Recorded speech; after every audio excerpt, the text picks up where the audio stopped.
พ่อนะพี่นะพี่น้องก็เป็นซอยน้ำท่วมอันภาคใต้กันเด้อซอยกันเนาะซอยกันตัวคนไทยคือกันเอาอีหยังว่าซอยเพิ่นได้พ่อใหญ่มีมาม่าปลากระป๋องมีข้าวสารพ่อพี่น้องแห้งเฮานี่ละร่วมแรงร่วมใจซอยเหลือกันเด้อพี่น้องชาวไทยคือกันน้ำท่วมสงขลาหาดใหญ่ซอยเหลือกันพี่น้องผู้ใหญ่บ้านผู้ซอยเพิ่นเอารถมารับบริจาคแล้วบริจาคข้าวสารอาหารแห้งค่ะพี่น้องมาเด้อมาซอยกันนี่ค่ะผมว่าเดี๋ยวไม่มาค่ะ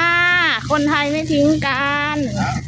ร่วมแรงร่วมใจบริจาคเงินใจเด้อนี่เด้อเห็นว่าเอาออกไปเด้อเงินน่ะเงินน่ะเงินใจกว่าว่าโอ้มาพี่น้องมาซอยกันส่งเอามาเอาแย่ใช่ให้ในรถได้ไหมล่ะใส่ส้มนี่ก็ได้ใส่ส้มนี่ก็ได้โชคขัดเสื้อนั่นเอาร้ายบ่ละหันพี่น้องคุณก็เริ่มต้นเด้อนี่เด้อยังบ่ได้เพิ่งเริ่มต้นหมู่บ้านเริ่มจากหมู่บ้านยังไม่ถึงข้าวหมู่บ้านเลยค่ะจ้าชาวไทยด้วยกันป้าพี่น้ำใจคนไทยลังไหลซอยเหลือกันแล้วพี่น้องมาบาทนี่โอ้พี่อีกมาซอยผักใต้จ้าซอยผักใต้จ้าข้าวสารอาหารแห้ง